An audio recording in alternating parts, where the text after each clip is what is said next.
hay'adda iskooda ayaa waxa ay deeq biyo oo 67 booyadooda ay soo gaarsiiyeen degmada Woodward iyadoo deeqdan biyaha loogu talagalay in loo qaybiyo xaafadaha kala duwan ee magaalada. dhinaca kale hay'adda iskooda waxa ay deeq daawo ah soo gaarsiisay dadka xanuunka shuban biyoodka asiibay ee u jiifa magaalada Woodward. odayaasha iyo waxgaradka deegaanka Woodward ayaa si mug iyo miisaan leh hay'adda iskooda ugu mahadceliyay iyadoona sheegay in hay'adda iskooda ay tahay iyadu mid mar walba garab taagan bulshada deegaanka Woodward. anagoo kala qayb qaadanna degmada Woodward oo u keenay daawooyin aan kaga qayb qaadanno cusbitaalka xanuunka shuban biyoodka sida baahsan uga dhacay deegaanadan daawooyinkaas oo isugu jira noocyo badan daawooyin antibiotic solution sida ciprofloxacin metronidazole daawooyin fara badan oo essential drugs sidoo kale waxaan muddo hadda week ka hor ka qaybinay degmada Woodward biyahaas oo ahaa 67 booyadood feeskii koowaad hadda wuu baxay feeska dambena loo fikiri doono sidii wax kale loogu manage garan doono oo taasna dib loo dhigi doono laakiin feeskii hore oo wuu baxay baan filayaa waa la cabay haddana intan kala qayb qaadano oo gudida caafimaadka qolada shumbiyoodka ku wareejino dawooyinkan saan uga kala qayb qaadano emergency-ga jira baan u nimid maanta waxay noo keentay hay'adda iskoodo dawooyinkaas oo noocyo badan isugu jira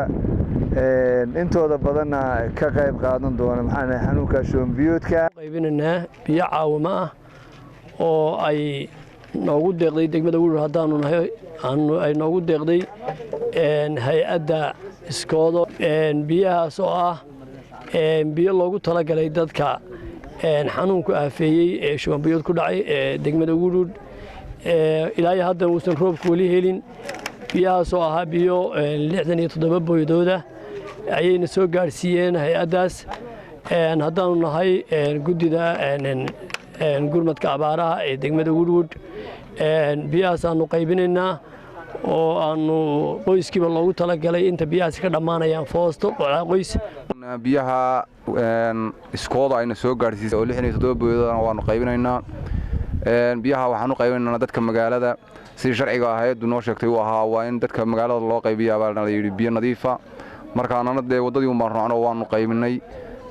haddana waa gabagabay insha Allah ku dhow yihiin magaalada sida la sheegayo gudaheedu ma leh roob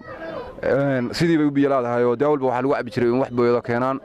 markii roobka soo jeeyana wali sidii unba booyaduhu dhaaminayaan waliba xanuunkan shuban biyoodkuna wuu raacay marka aad iyo aad baan ugu mahadcelinaynaa iskoodo biyo dhaanka booyadaha ee ay noo soo direen hay'adda iskoodo si fiican way noo soo gaareen biyahaas oo 67 booyadood qaybtoodina ay socoto haddeer muddo ay soo socotay ayna aanoo qaybin dadkii u baahnaa degmada gudaheeda roob ma helin roobka hareeruhu ka xigaa sidii jiraalka ay u haraantaado ay biyo dhaanka uga jiraa hadday dadka xanuunsan tahay iyo hadday magaalo weyn tahayba Sakariya Maxamed Ciise Wadani wararka telefishinka Somali News Woodward.